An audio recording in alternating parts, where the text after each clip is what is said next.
Okay, so good morning, everybody. So, and HaAtzmaut Sameach. I thought that, yes, we are delving into Tefillah, and this is, I think, officially it's called Davening with Depth or something like that, our series. However, being Yom HaAtzmaut, I thought that we should delve into the Tefillah that mostly associated with the state of Israel. And what I would like to do is to go on a journey about this tefillah. So what I'm going to do is I'm going to share my screen here.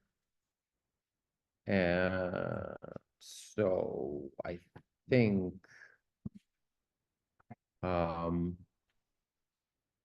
people can see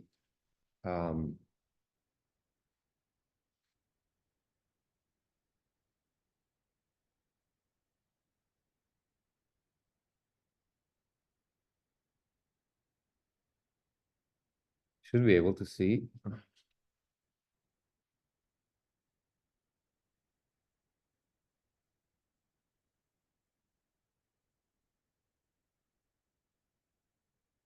Let's see, is somebody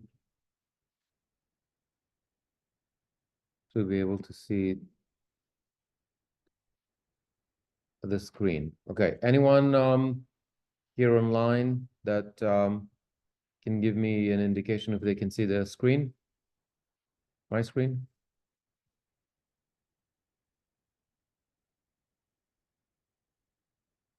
Okay, I don't know. I can see it. Okay, good. Thank you. So let's delve into this very, very interesting tefillah. There are a couple of elements that I want to cover today in this tefillah and see how far we get with that, okay? So 2 weeks before Rosh Hashanah of 1948, on the 20th of September 1948, there was a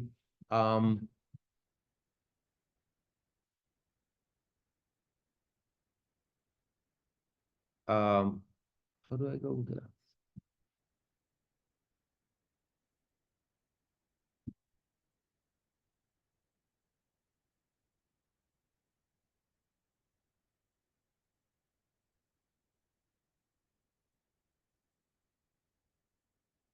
Something is not working here. Let me try again.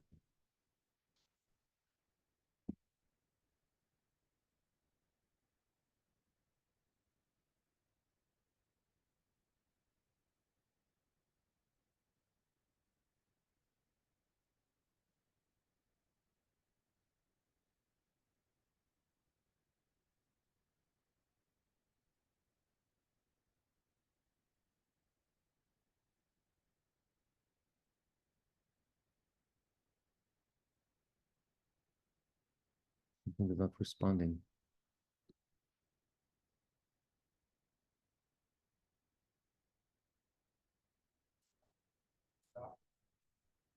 Let me. That's always a solution. It's the first solution.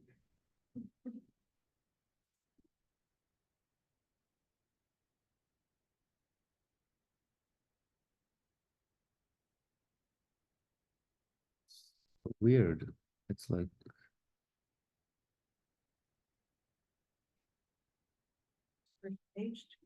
like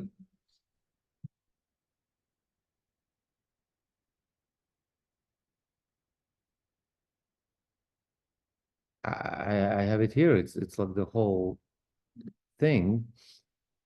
Okay, I'm sorry for those who are online. I from some reason it just doesn't work.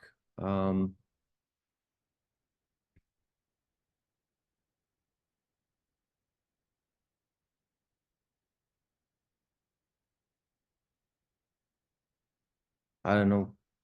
It's not really working. I tried.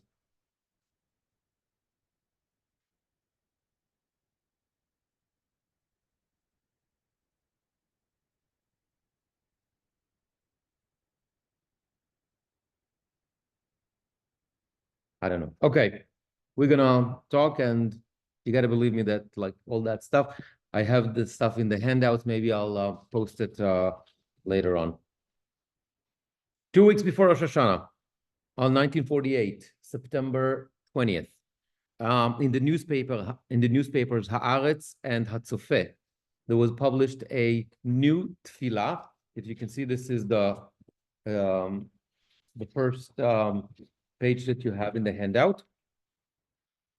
It says, the chief rabbis of Eretz Israel, Harav Herzog and Harav Uziel, Yisdu v'tiknu, meaning they wrote, they established, they composed this following tefillah to be said in all the shuls in Israel and outside of Israel by the rabbi or the chazan on Shabbat and holidays after Kriyat Torah. And here is the nusach of the tefillah, the way we are familiar with that tefillah, Avinu Shabashamayim, Tzur Yisrael Begoalo, etc. Now, if you look at the end over there, it's like kind of in the middle of the second column. It says, "Kedai letzayen she'al pi hazmanat harab harashi Herzog."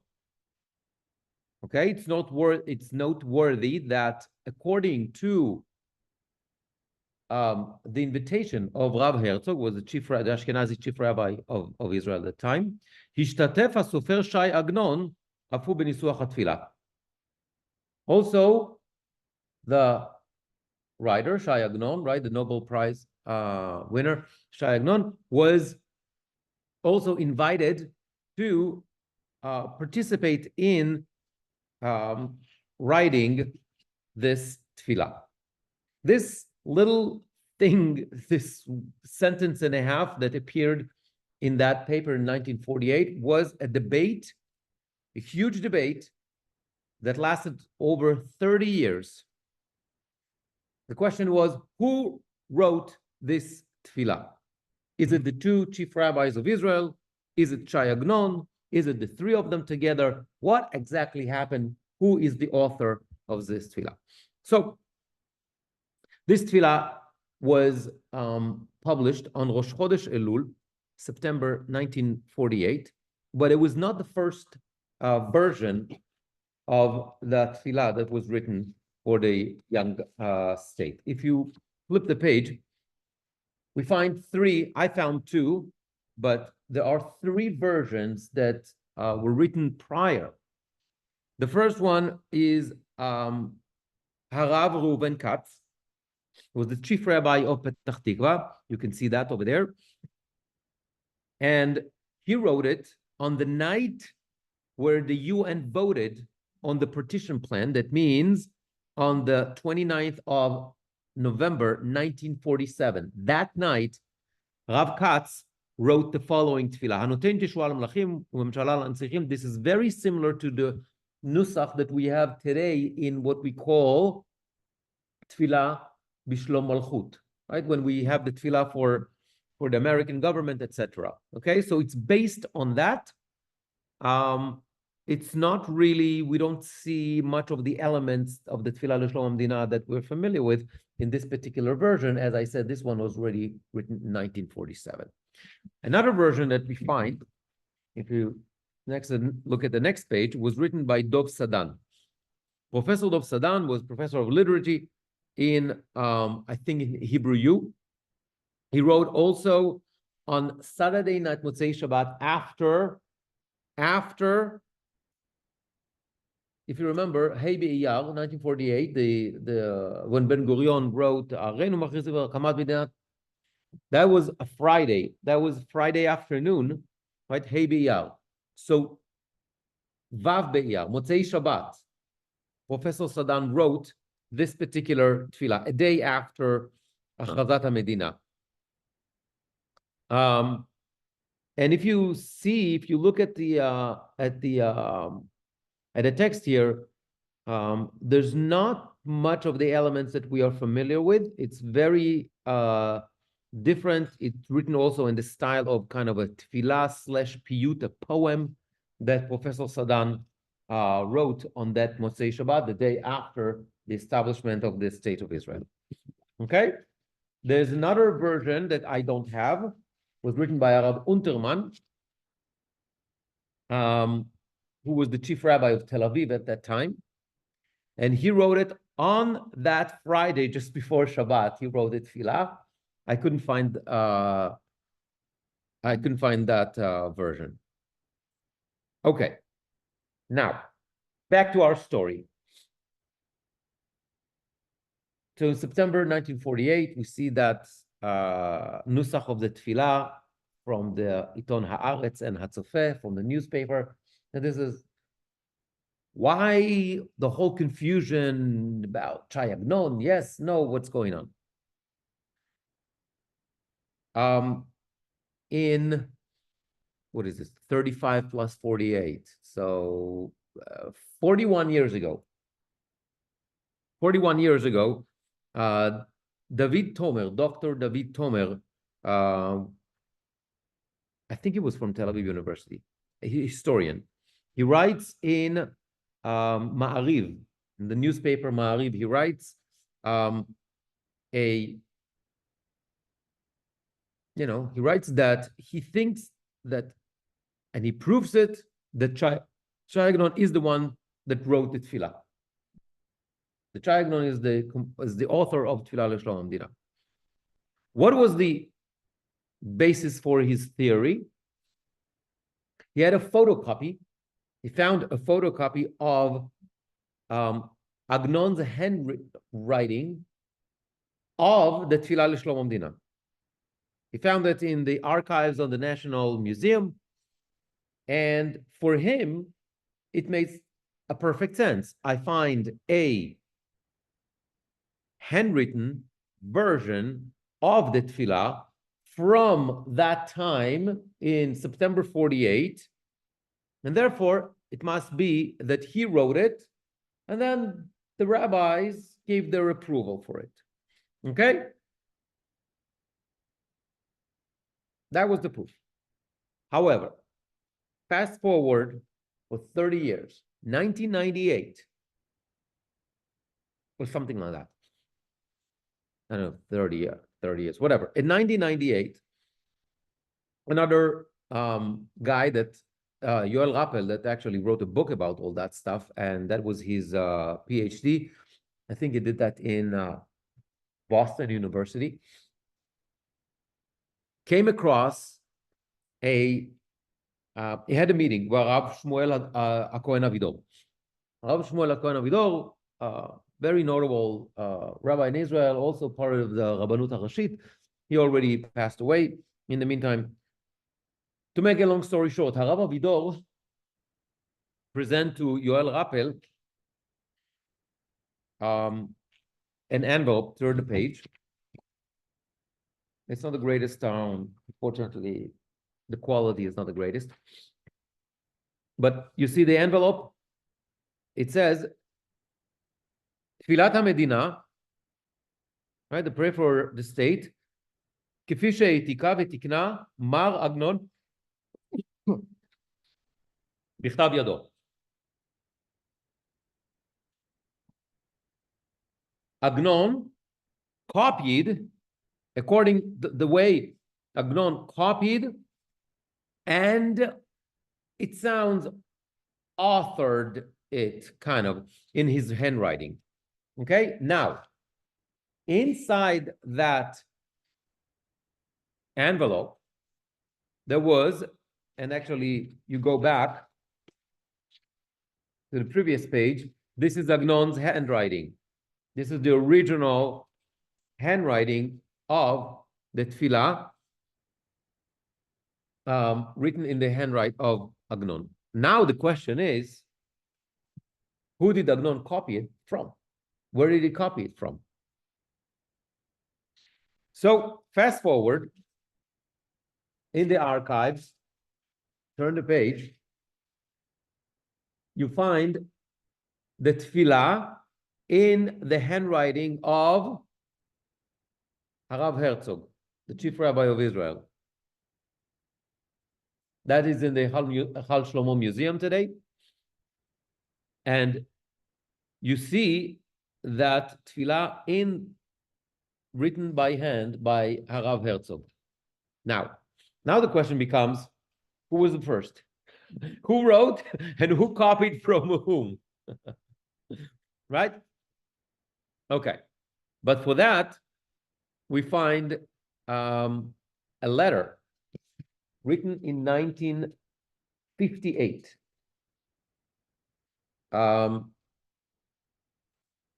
It's no. It's, I think, yeah. Yeah, the next one. Find something that he wrote 10 years afterwards, in 1958, and he writes the following. תודה לאל שזכינו לכך, to see where it's the second paragraph on the first. תודה לאל זכינו לכך שמדינת ישראל היא כמו שכיניתיה בנוסח התפילה שייסדתי, ראשית צמיחת גאולתנו, יש צמיחת קרן למשפט תורתנו הקדושה. He said, thank God that we have achieved, we have the merit that in the state of Israel, as this is his Harav Herzog, the way he wrote it, as I called it, Reshit Tzmichat Geulatenu, in the nusach, in the version of the tefillah that I established. This is way before the whole debate came. This is 20 years before the debate started. So that means he wrote it. He writes it, he wrote it. Now, so it's very clear that Harav Herzog writes that he is the one who composed the tefillah. Now, question is, why did Agnon copy the tefillah by hand from Rabbi Herzog? What is going on here? For what purpose? Exactly the same. Yeah, exactly the same. I heard people say that the Rabbi Herzog added the sentence, Reshit Tzmichat Geulatenu. No, from him. he wrote the whole thing. Not only that. So the question is, okay, so the question is, why did Agnon, what exactly Agnon did? Because even the chief rabbis acknowledged that Agnon was part of the process. And what exactly did he do, and why, and what exactly did he copy? If it was, okay. Did he have a We have- copy? I'm sorry? Did Agnon have a copier? Agnon copied it, yeah, and No. Did he have a copier in 1958? A Xerox or whatever? Did he have one at that time? no, it's by hand. It's why they didn't Xerox it? Okay, so that's part of the answer, Shoshana. Listen to this. So first of all, we have two things. We have a letter that was sent to Emunah Yaron. Emunah Yaron is the daughter of Shai Agnon. And it was a letter from 1975. Also in the archive, in the National, and where Rav Goldman was the secretary of Rav Herzog, the chief rabbi. He was his secretary, and he wrote a letter to Agnon's daughter. And Rav Goldman, so Emunah Yaron asked, what exactly happened there with my dad? Like, or he asked her, they're discussing those events in 1948. And here's what Rav Goldman writes. כתב הרב הרצוג, כתב תפילה, ואני הבאתי אותה לאבא ז"ל, והוא ביקשני לחזור למחרת היום, וימציא לי הערותיו, למיטב זיכרוני, אבא לא שינה הרבה. She asked, because she was a child at that time, so she doesn't remember much. So she asked Rab Goldman, what happened? So he says to her, Rab Herzog wrote the version, I came to your house. I gave it to your dad because Rab Herzog asked me to bring it to Shai Agnon, obviously was already a famous writer, to make some editing on it. And he says, and I did. And then he asked me to come the next day to get it back, to pick it up. And he says, Lemitav zichoni Abba lo shina harbe. According to the best of my recollection, your father did not change much. It was very minor editorial changing. Okay, so that's number one. Number two.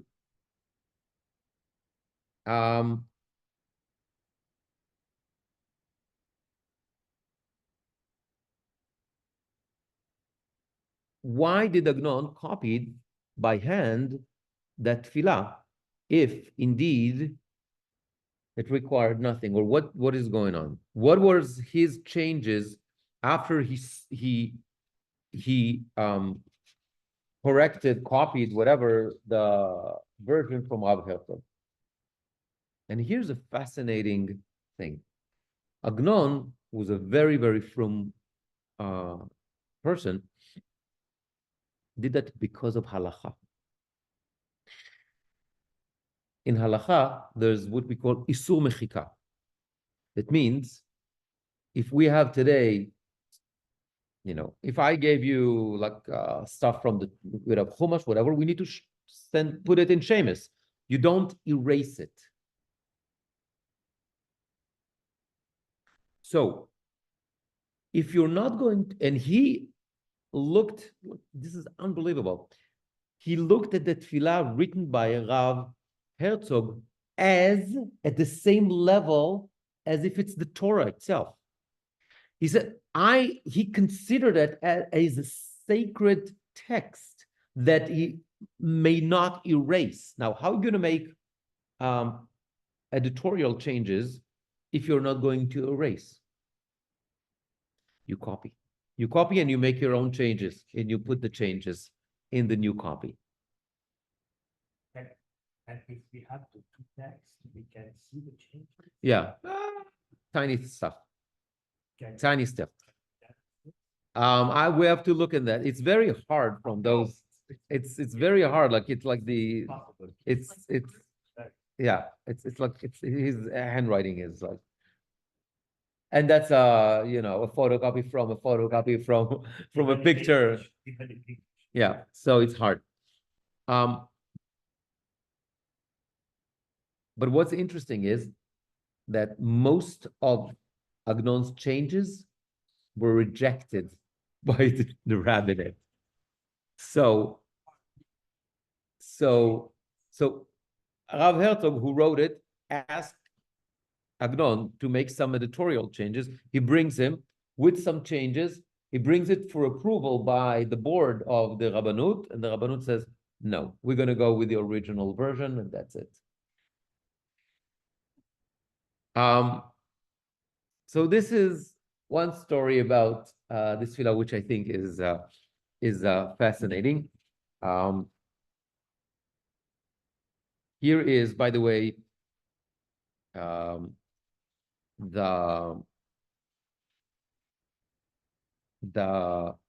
next one is actually from, that's the letter from that Rav Goldman wrote for to the daughter. Okay, so this is one interesting story about that. I want to go into a little bit more into the text itself, a little bit. So it's 76 years or so since the tefillah was published, and many rabbis use that. Yeah. It's a question. Yeah. Was it already a tradition in the diaspora to have prayer? Excellent. For the state? Excellent. You're in France. I know exactly where. Exactly. So that's exactly where I'm going. Exactly where I'm going. So in those 76 years, you're going to see a bunch of examples. This tefillah used as a vehicle for different rabbis to express their personal opinion, their politics, etc., into the text of the tefillah. Let's take a look at the next page. The next page is a version that was written by Rabbi Israel Brody. Rabbi Israel Brody, chief rabbi of England in 1949. He replaced actually Rav Herzog. Rav Herzog was the chief rabbi of England, became the chief rabbi of Israel after Rav Kook, and made Aliyah from England, and Rav Brody was chosen to replace Rav Herzog. And here's the version of Brody.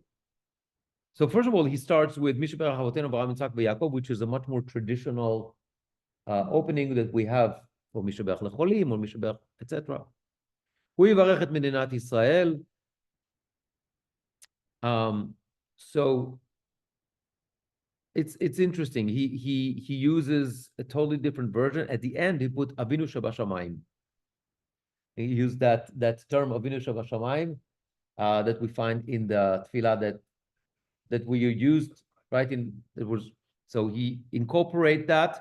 Sim Shalom Ba'aretz v'Simchat Olam Kol Yoshvea. This is taken from the tefillah B'Shlom Malchut. That means the tefillot that we find all over, going on for hundreds of years, the Jews used to have on behalf of the local government, etc. You know, it's like, how is it in Fiddler? You know, may he bless the Tsar and keep him as far away, right? But that's the idea, right? And today we have like something similar today. Okay, so this is Brody.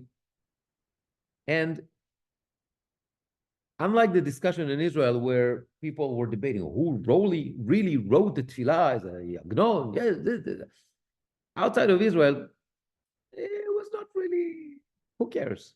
This tefillah became this vehicle through which rabbis were able to express their views, their philosophy, politics, whether questions like whether Reshit Tzmichat Geulatin, whether the state of Israel is the beginning of the flowering of our redemption or not, or Kereshit, it's like the beginning, or Shetehereshit, may it will be the beginning of a redemption, etc. So so questions like about how do we see the establishment of the state of Israel? Do we see it as part of the redemptive process? Do we see it as part of the messianic time, beginning of the messianic time, or no? And rabbis outside of Israel had different opinions about that. Why is it so important to say whether it is or isn't? We don't know, so who cares? Take that line in. We're going to talk about Torah Israel and Israel. Well, that's the whole point. Well, but the point is that the rabbi, Rav Herzog and Rav Uziel felt very much so, and rightly so, that this is the beginning of our redemption. It was felt that way, but that doesn't mean it is. But that's everything. That's everything you do in tefillah. Everything in tefillah is what you hope for. That's what you ask for. That's that. Makes sense. To some people, but for those people in 1948, think about it. They saw that this is it. It is. Okay. So, look at the next one. This was written by Rav David de Sola.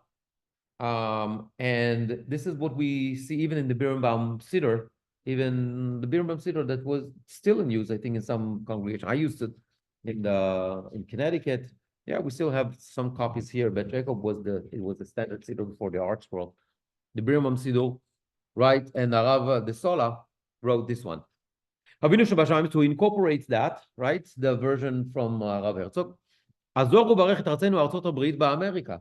First of all, he deals with the U.S. government. Sima Abba v'achva ben kol tshvei artzenu. Okay, have love and brotherhood between all the inhabitants of our country. Barech et kol manigei hamedinot ha'ele. Bless all the, I guess, all the leaders, all the governors of all the different states. Ten bilibam ruach chokhmah u'bina lekayim shlom haaretz b'chiruta. Give them the wisdom and intelligence to have peace and freedom in this country. And then he goes in Barechet Minat Yisrael Reshit Tzmichat Geuladenu. He incorporates the work of Rav Herzog here. Reminder, he wrote it in 1959. וקיים במקרא שכתוב כי מציון תצא תורה ודבר השם מירושלים. He uses different pasuk. ופרוס סוכת שלום על כל העולם ועל כל יושבי תבל ישכנו לבטח והנה רצון נאמר אמן. That's an incorporation of earlier versions of Tfilah L'Shlom HaMalchut. So he takes basically Tfilah L'Shlom HaMalchut the way we have it in different places, and he incorporates the version of Rav Herzog into that, interestingly.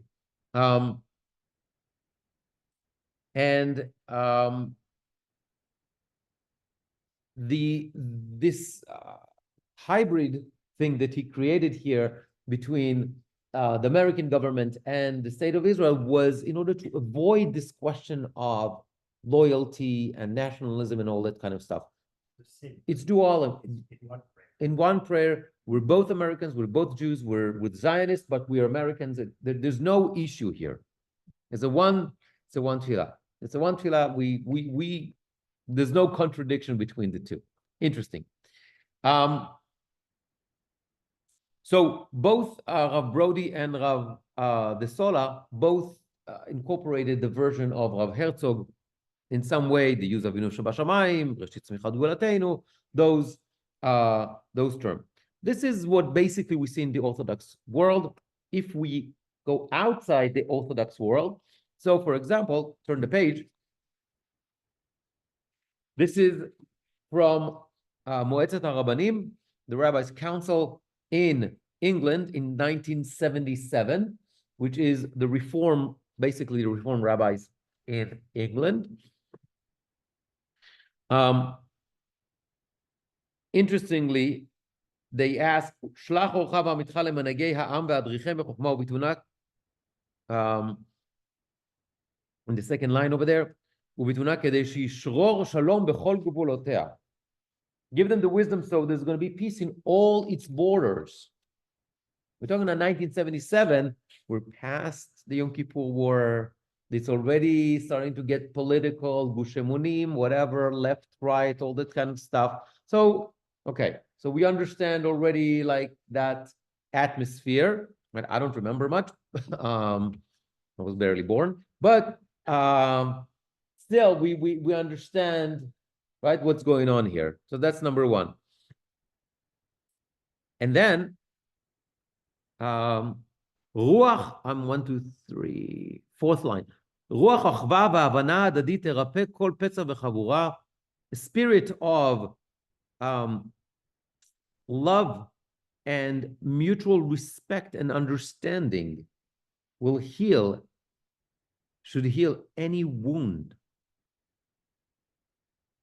Tikvat ama v'avodat banea tagshemna et chazon haneviim. It's the hope of our people and the work of its sons, meaning of the state, will fulfill the vision of the prophets. Okay, so we see this approach of more universalistic, more holistic approach to the text. This is, okay, in today's reality, we would call it tikkun olam, social justice, that kind of stuff, those principles that guideline the reform movement. This is, in the 70s, it was like that, but the seeds for that, we already see it here. Next one, I thought was also interesting. 1970.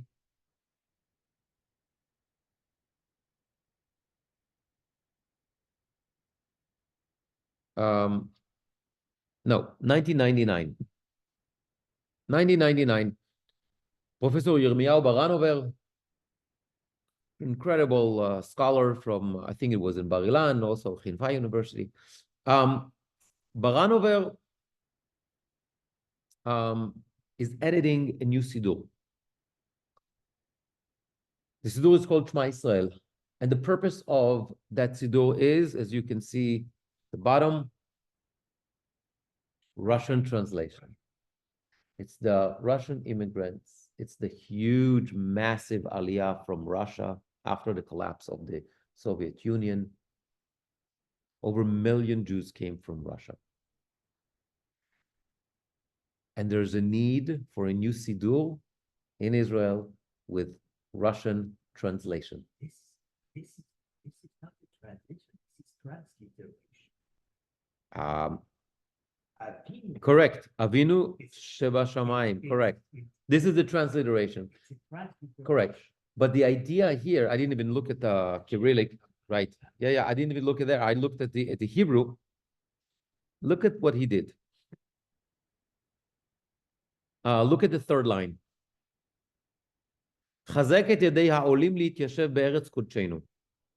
Strengthen the hands of Olim, the immigrants that come to dwell in our holy land. And send them and the entire house of Israel blessing and success in all their endeavors. Very interesting to reflect the sentiment. Now,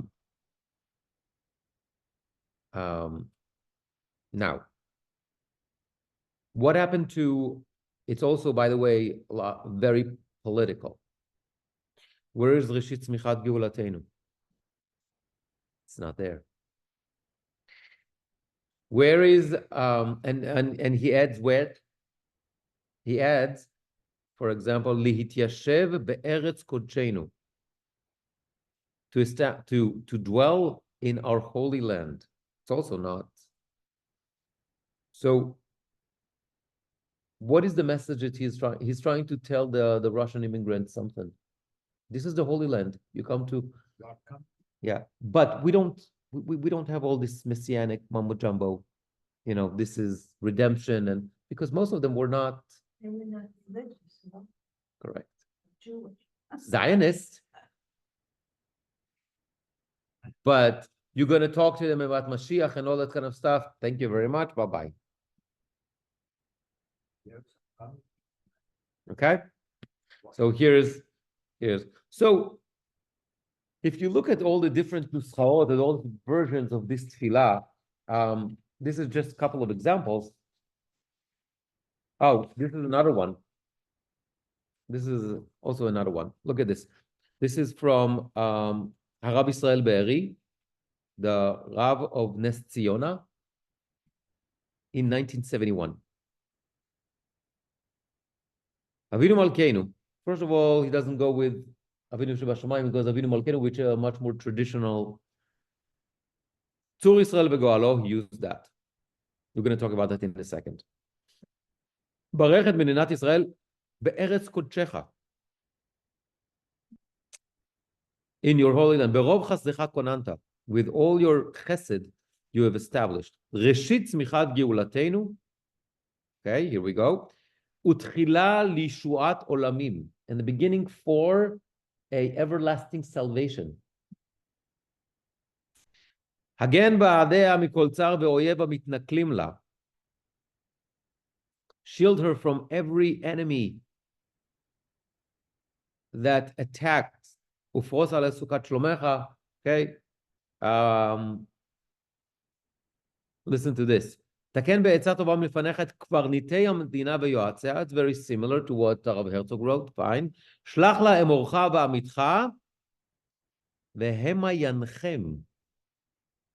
And you, God, will guide them. We don't believe in the politics. We don't believe in the leaders to, do what they think is right. Please guide them. ומכל משבר בטובך הצילם. And from every crisis, with your goodness, please rescue them.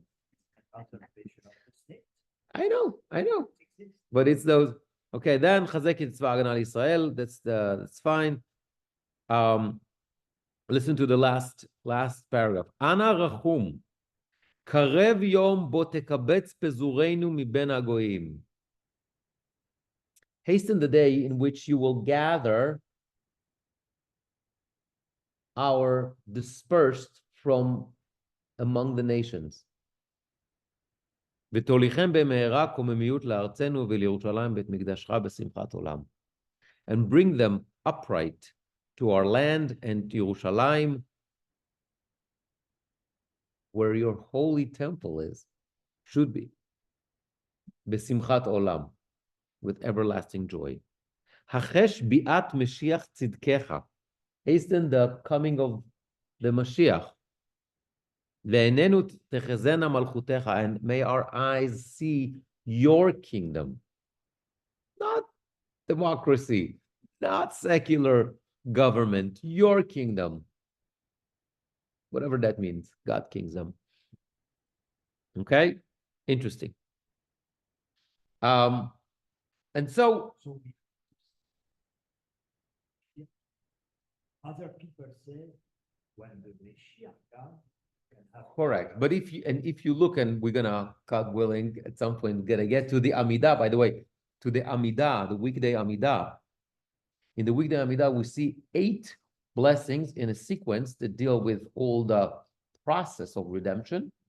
And that order, I spoke about that in my weekly thing a couple of weeks ago. And that order, to me, tells us how Judaism viewed the redemptive or the process of redemption, Mashiach, whatever you want to call it. Okay? So if you look at the different nuschaot, and we just explored some of them, it goes already from the 50s, and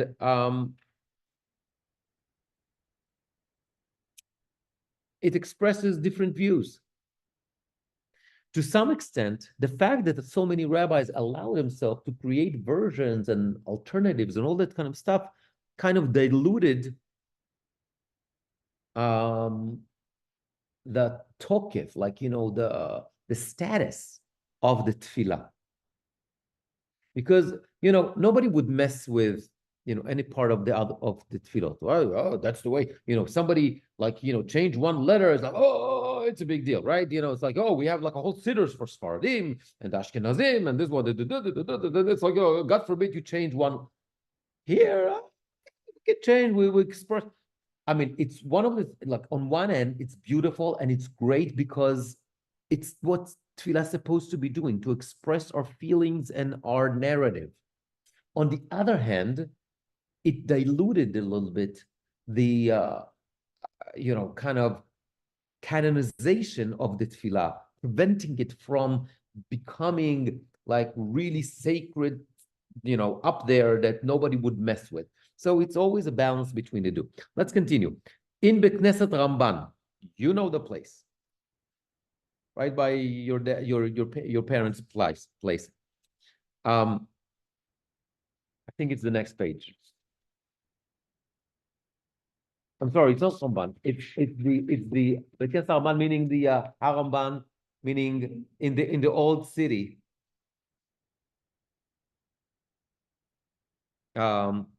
It's Bet Knesset HaRamban in the old city. No, actually, no, this one. Yeah, no, that's not the one. I think I have the wrong. No, here's Ramban. Go another one. This one looks like this. I just messed up the order a little bit. Okay, this is in Ramban, where your dad used to go. They have. So look at the bottom. It says, "Hanoten Shua L'Amo Yisrael." So Hanoten, if you know the version that we have, is Hanoten Shua Lamelachim Umemshala Lansichim, etc. So here it's Hanoten Shua L'Amo Yisrael. It's a interesting.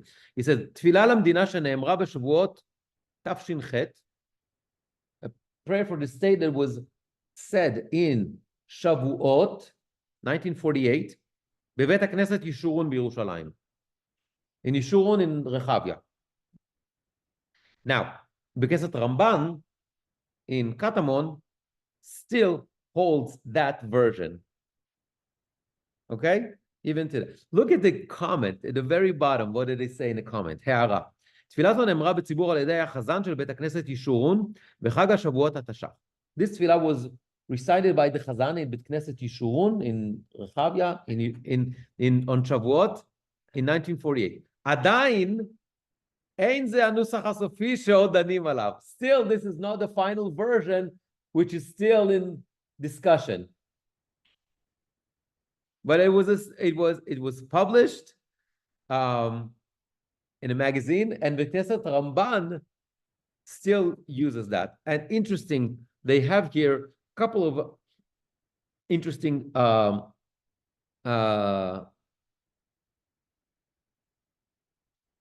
couple of things. So, for example, Nesi Israel Sara B'tzivotав. Nobody talks about the prime minister here. Talking about the president and the ministers and the army. Interesting. מלך מלכי המלכים ברחמיו יחיים וישמרם ומכל צרה ויגון ונזק יצילם. Okay, this is very along what we see with תפילה לשלום המלכות. And here is interesting. ויפיל שונאיהם לפניהם ובכל אשר יפנו יצליחו. And demolish their enemies and make them successful in whatever endeavor they choose. 1948.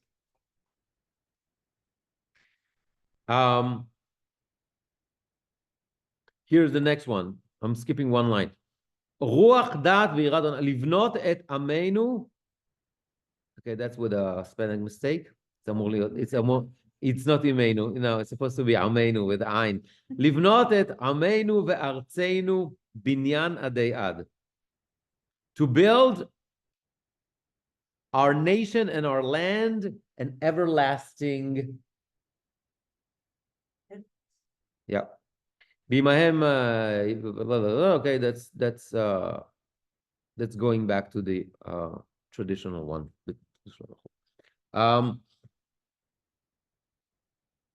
So I want to go now to the one that we skipped, which is also fascinating. This is in the case of Haramban in the Eira Atika, in the old city in Yerushalayim. This was, look for before I'm going to tell you. So this was written by Rav Nebenzahl. Rav Nebenzahl is he's very old and now he's in mid-90s. He's I think still officially, the rabbi of the old city in Yerushalayim. And look what it says at the bottom. Hashinuim ushur al yedei Harav HaGaon Shapira. Was approved by the chief, by Rav HaGaon, by Rav Shapira. Who was the Rav Shapira? No, was the head of the yeshiva of Merkaz Harav. Rav Shapira, the head of Merkaz Harav. So that was approved by him. Now, why am I bringing this? This was written during the Oslo Agreement. Oslo Agreement. Okay, 2004, whatever, 2008. Look, so he takes the original version. So far, so good. Again, it's not it's also to, in addition to the leaders, it's also to the rabbis. Okay, so far so not bad. Okay, listen, second paragraph. This is, you're not going to see it anywhere else. And anyone who gives a bad advice to your nation Israel and has a thought that is not a good one, tufar atzato, make sure that that advice is nullified. Okay, the next one is the way we're used to it. Okay, this is the way we're used to it. Defend those who defend our country, fine. Next one.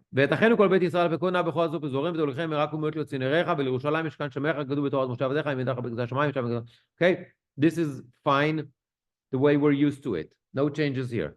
Next line, huge. חזק את המתיישבים בעזה, ביהודה ושומרון, בגולן ובכל מרחבי ארצנו הקדושה. Strengthen the settlers in Gaza, in Judea and Samaria, in the Golan, and all the areas of our holy land. What year was This is the early 2000s. When they started talking about correct. That's how I've never said. This is before anyone knew what's going to happen in Gaza, and then it continues to the regular, to the regular nusach. I remember at the height of all that stuff, there was a huge debate among the Tzionut Datit. I was a little kid, but I remember that in certain places, like for example, I have an aunt who is hardcore settler, really hardcore. Both her and her husband, like, you know, from the beginning of Gush Emunim, and you know, they were in Kiryat Arba and Hebron and this and that, and they started Elon Moreh, and before that they started Kedumim, and like really as hardcore as it gets. And I remember that during that time, it's before the disengagement from Gaza and all that kind of stuff, it was so tense. In their shul, they refused to say the tefillah altogether, because they completely disagree with the government on what's going on there. So they said, I can't do that. I can't say strengthen the leaders when I want them to fall. I want a different government. It was crazy times. It's different from all other tefillot. I know. It's extremely political. Correct. And everybody felt that they have the right to make changes as they get along, and situation arises. And What government did they want? a right wing. There was Rabin was the prime minister. They what? Rabin was the prime minister. It was labor, and they wanted the right. They wanted. Oh.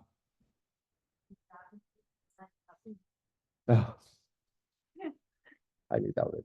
I wonder if he changed. I don't think anyone is davening for him at this point. So this is like a little bit of a history about that.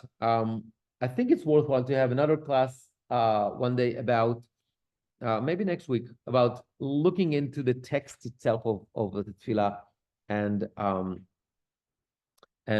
establishing some of the and learning about some of those terms.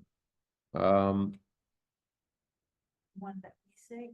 The one that we say, but some of the terms, like I'm just gonna give you one. We spoke about Reshit Tzmichat Geulatenu, right? The beginning of our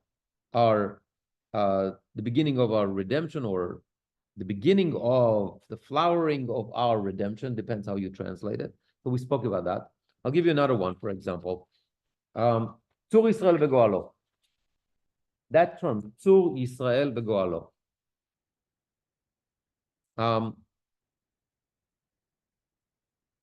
It's only in Sefer Dvarim towards the end of Sefer Dvarim, we find the term tzur, right?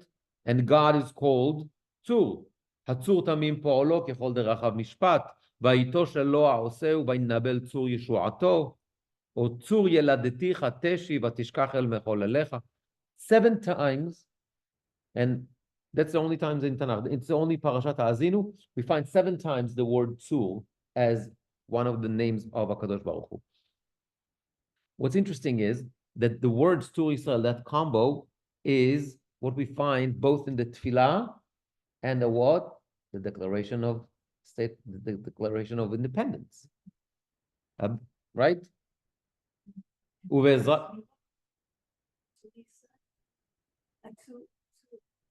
Hatzur, yeah. Tzur mishelo achanu. But I'm saying in the Torah, we find that this is where it comes from. This is the source. It's from Parashat Ha'azinu. And then we have it in the Tefillah. Tzur Yisrael, kuma bezrat Yisrael, v'dechinu mecha before the Amidah. This is all taken based on the same idea.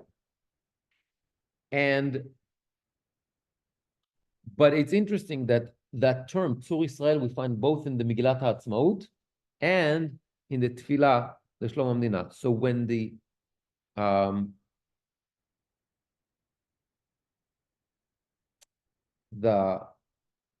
that juxtaposition and this idea to specifically use that term is what the chief rabbis had in mind.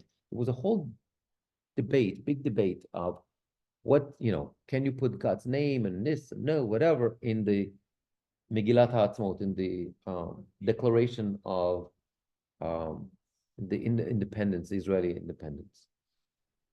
And it was a very secular government.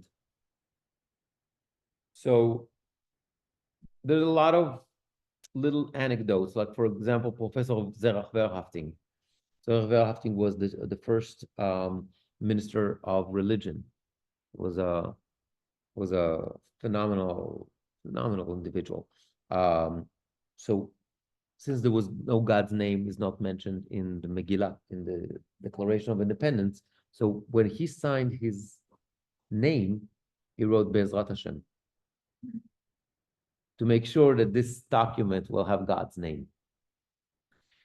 When there's a whole discussion, and that was, I think it was Professor Verhafting that made that suggestion to use the term Tzur Yisrael. Why? Because Tzur Yisrael is, well, if you understand the Tanakh and everything, you understand that this is one of God's names, Tzur. But secular, it's also strength, might. So it can be translated, and Ben Gurion understood that, because Ben Gurion knew Tanakh extremely well. He knew most of the Tanakh by heart, and he had extremely deep understanding of Tanakh. It's, yeah, you can visit it. It's like 70,000 books in that little tiny tzrif in Sde Boker. Anyway, but the point is that he understood, but he said, okay, so the secular will interpret that as the strength, the might of Israel. Those who are religious understand that this is the God of Israel. So this is that term that made it Tzur Yisrael. And so when Rav Herzog wrote the Tefillah, he used the same term to create that connection to the Declaration of Independence. It was important for him to make a connection between the two texts. Barechet Medinat Israel. The term Medinat Israel does not exist in Tanakh. We find Eretz Israel, we find HaAtzmaut Israel, the land of Israel. Who coined that term, Medinat Israel, the state of Israel? Who did that? It was Rav Kook. Rav Kook wrote the following: Medina shehi bisoda idealית שחקוק בהווייתה, תוכן etc. היא מדינתנו, מדינת ישראל, יסוד כיסא Hashem ba'olam.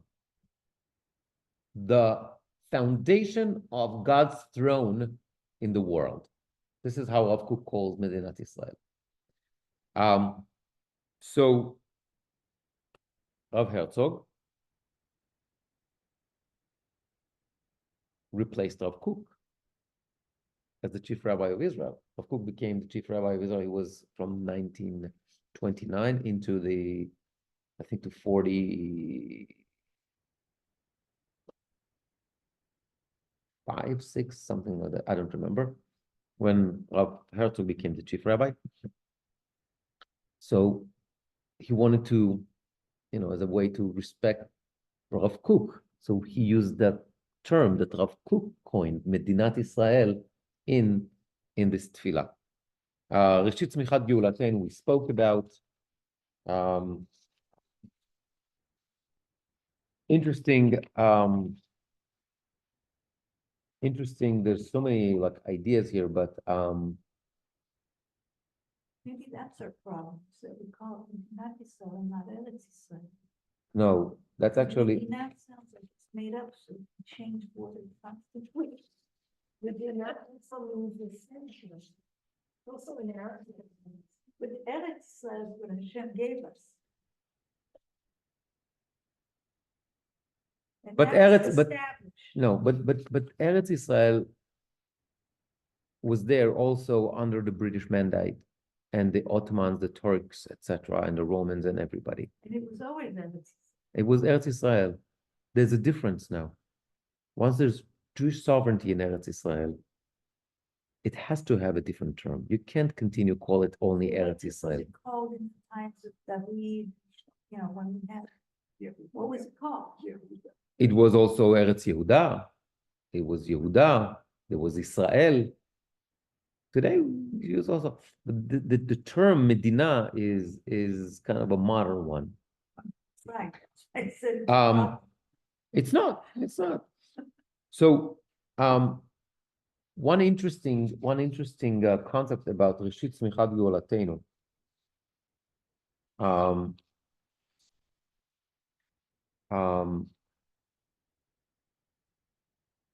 Is well, it's a whole lesson by itself, but there's why do you need Reshit Tzmichat Geulateinu?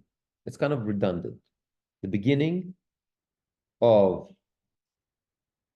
tzmicha is growth or blossom, okay, which is a process by itself, and only then it's the redemption. Why can't you say it's our redemption? Okay, Mashiach. So we're talking about the process, but it's the beginning of the process of the redemption. In order to understand what exactly it means, you need to understand that there's concept in what we call Torah HaGeula. When we talk about the process of redemption, according to Chazal, there are a couple of terms that we need to understand. One is called It'aruta Deletata. That's not me, that's already in the Zohar. It's all Kabbalah, it's not me. It'aruta Deletata, it means awakening from below. Okay, Rav Kook talks about it a lot when he talks about the future state, but it means that it's got to be some sort of a awakening from below. The other one, below meaning earth. no, yeah, on earth, not from heaven. Okay. The other term that we need to understand that, and again, that's not me, that's in Kabbalah, it says kim'a. We say in Yiddish, shwaya, shwaya, and that's Arabic. Slowly. Laugh. Say that again in Yiddish. Oh, I don't know. It's not in there. I made a joke. It's in Arabic. Yeah. No, in German, it's langsam. Okay? Slowly. So the process is going to be slow, but it's going to be from beneath. It's going to be a process, but we need to start a process. And this is one of the major differences between the Zionist movement and the Haredi movement or the non-Zionist movement, because they believe that the redemption is going to come from above. God will decide, God will bring it, we're going to partner. The Zionist movement believed in the opposite process. We're going to start the process. We are below, and then God is going to join us.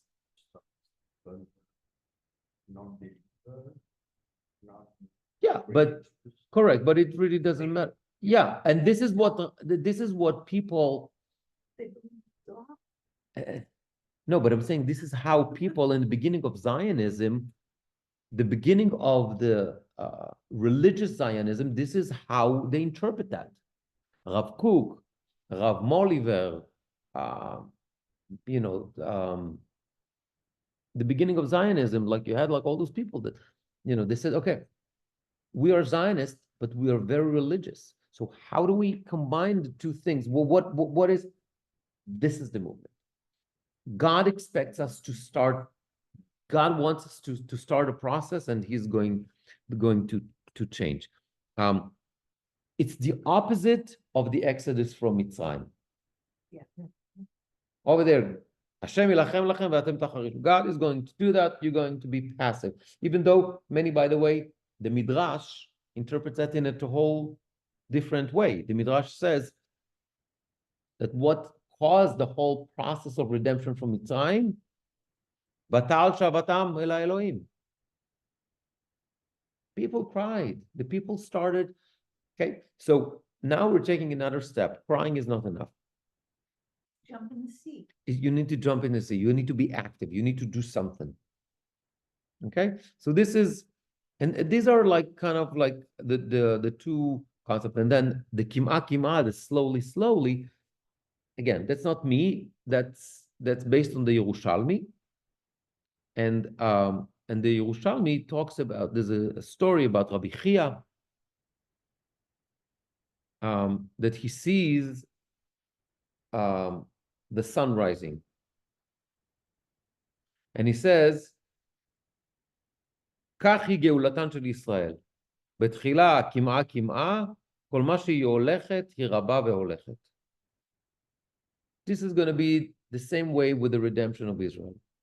Slowly, just like the sun in the beginning, it comes up on the horizon. Slowly, but once it's out, and it's bright. And so this is the way it's going to be. So trying to explain why, I mean, God can do it like immediately. If God is going to do it immediately, we're not going to be able to do what we're supposed to be doing here. We can't do that. We need a gradual, slow process, because at the end of the day, we have to take control of it. So we have to be part of the process. And that's something that we see in Judaism throughout. The impact of those incredible times that were like, all orchestrated and one-time thing, big show from God, like, for example, Sinai, right? The 10 Commandments, it didn't last. Very short time after that, it's the sin of the golden calf. So the Torah teaches us that it's got to be a process. You want an everlasting impact, you want something, you need to be part of the process. It's got to be slow. It's got to be part of, a gradual process. And we believe Zionism, religious Zionism, believe that it has to be, we have to awaken. We have to start the process, and then God is going to join us. God is waiting up for us to start it. How old is Zionism? It's depends where you start, but we're talking about the 1894 and 1882, the first Zionist Congress, right, in Brussels. So just before that, like, with Herzl, It's about 1876, we're looking at something like that. It's a movement which is at the same time of many other nation. Correct. country. Nationalism all over Europe, nationalism To Israel, for religious reasons. right. But that's not Zionism, no. And that I country thought was Zionism is stolen. wanting to return to Israel. Correct, but it's not only that. Look, Zionism in the beginning was a national home for the Jews. Both of them. Herzl agreed to take Uganda, not necessarily Eretz Israel, That would have been calm. right? And what was the shock? Like, what changed Herzl's perception? Russian. The Dreyfus trial. The what? Yeah, he wrote it. Wow. He was like completely assimilated, he was not like affiliated with anything. He was a journalist and he wrote about the Dreyfus trial. And he said, this is crazy. This is what happens to Jews. We're not safe. We need our national home. We need to be together. I thought you were talking Uganda. Yeah. Uganda last couple of years. Yeah, I understand. But that was the spark. The Dreyfus trial, that was the spark that awakened Herzl. We need a place. We're not safe here. So that's the story of the prayer for the state of Israel, I think. Next week we will continue with our regular. We're still in the Mariv for Friday night. I think we need to jump into the Mariv of Friday night. We covered Kabbalat Shabbat, and we're going to continue next week. In the meantime, wishing everybody a HaAtzmaut Sameach, and enjoy the day. Amen.